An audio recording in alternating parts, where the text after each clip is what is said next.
guys, welcome back to Bible Fun with the Duns. Today we're studying 2 Chronicles chapter 18. Let's jump right in. Okay, so in 2 Chronicles 18, you'll see a parallel version of this story in 1 Kings chapter number 22. Now the story opens up with a good king, and the good king is King Jehoshaphat. He's the king of Judah in the south. And then it opens up with Israel's most wicked king they ever had, Ahab. As a matter of fact, it came to be that every other wicked king would be measured against how wicked Ahab had been. So, if you weren't as bad as Ahab, you could still be wicked, but at least you weren't as bad as he was.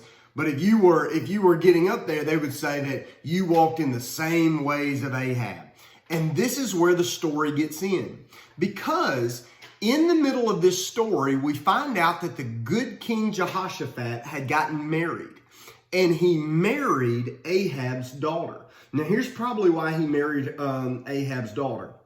Is because if there's a king that lives in this country that's next door to your country, and they don't like you and you don't like them, but you marry the princess from that kingdom, what that does is it ties those two kingdoms together in a way where you go, well, through this marriage, we have peace. And so that may be what Jehoshaphat has done, but in this story, it's a dangerous story to tell because none of these alliances and none of these marriages turn out to be helpful. As a matter of fact, this marriage doesn't turn out for peace. It actually goes ahead and leads Jehoshaphat into a war.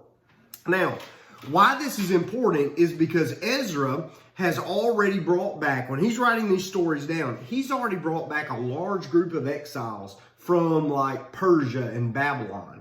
And one of the sins that he finds them in is they're starting to marry other women from other countries. And they're bringing their gods with them whenever they come into the home. This is something that makes Ezra really mad. And so Ezra is writing this story down to say, hey guys, these kinds of marriages away from people who love the Lord have never worked out. And what they're doing is reminding these people how very dangerous these things can be. So whenever they go into war, Ahab is ready to go into war, and he kind of sets his son-in-law up with being like, hey, we're all in the same family, let's go fight together. Well, Jehoshaphat can't really say no. He doesn't feel like he can, but he can do this. He can say, hold on, before we go to war, let's ask God. So they call a bunch of prophets in, and Ahab has all of his prophets. Remember, Ahab is a bad guy.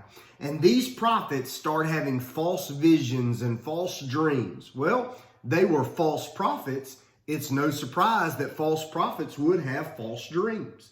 And so they start telling him, oh, you're fine. Well, Jehoshaphat sees through this. He says, is there any real prophet we can call? Well, Ahab says, well, there's one guy. I know there's one guy, but I hate him. His name is Micaiah. I hate him. He never says anything good about me. Yeah. He always says, the tragedies. He always says the tragedies. He always says the bad stuff. Why would Micaiah, who serves God, always say bad stuff about Ahab? Because they're true. Because they're true.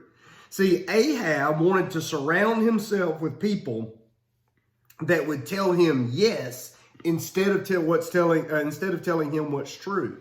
And because people who are living outside of God, they don't want to hear the truth. They want to be encouraged. But listen, there's a good lesson in this.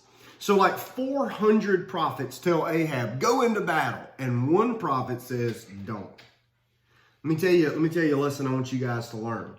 Just because everybody else agrees something's right, if God says it's wrong, guess what?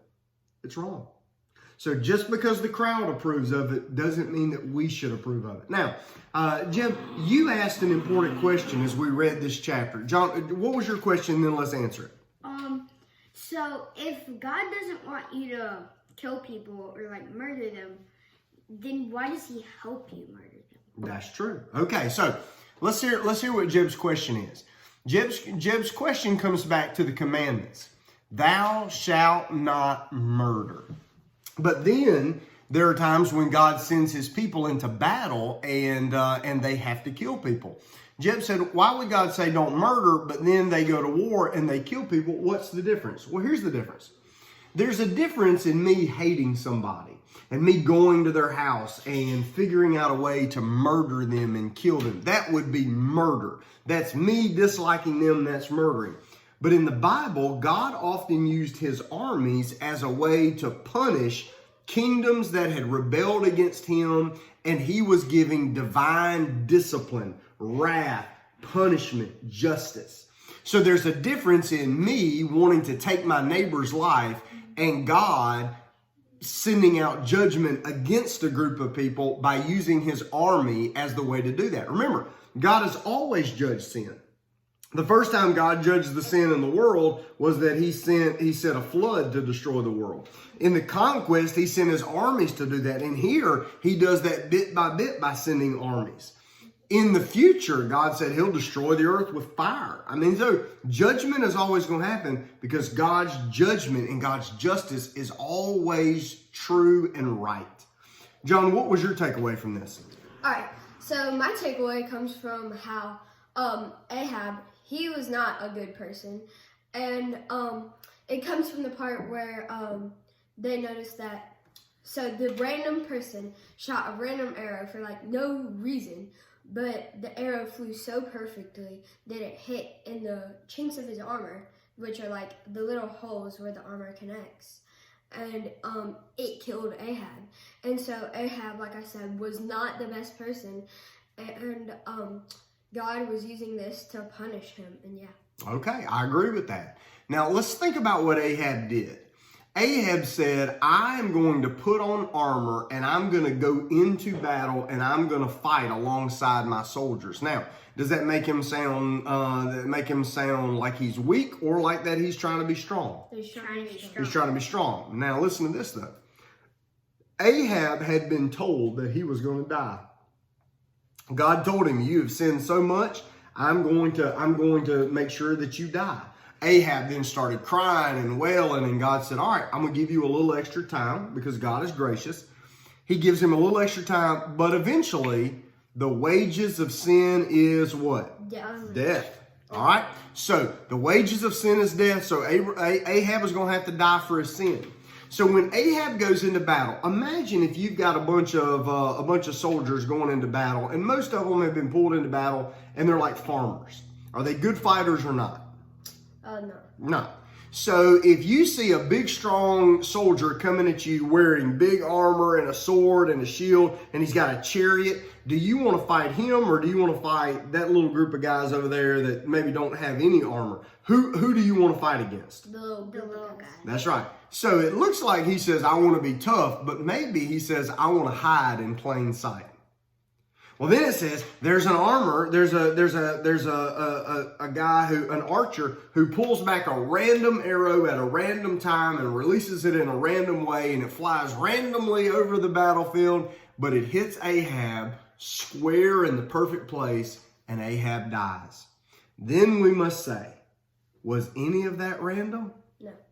Everything seemed random except God guiding that arrow, fulfilling the wages of sin is death. Now, do we deserve death? Yes. Why? Because we sin. We sin. But so is God a good judge or a bad judge? Good. Does God follow the rules or not follow the rules? Follow.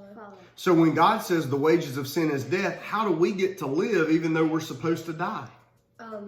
Because Jesus sacrificed himself. Because Jesus did die. He just died for us.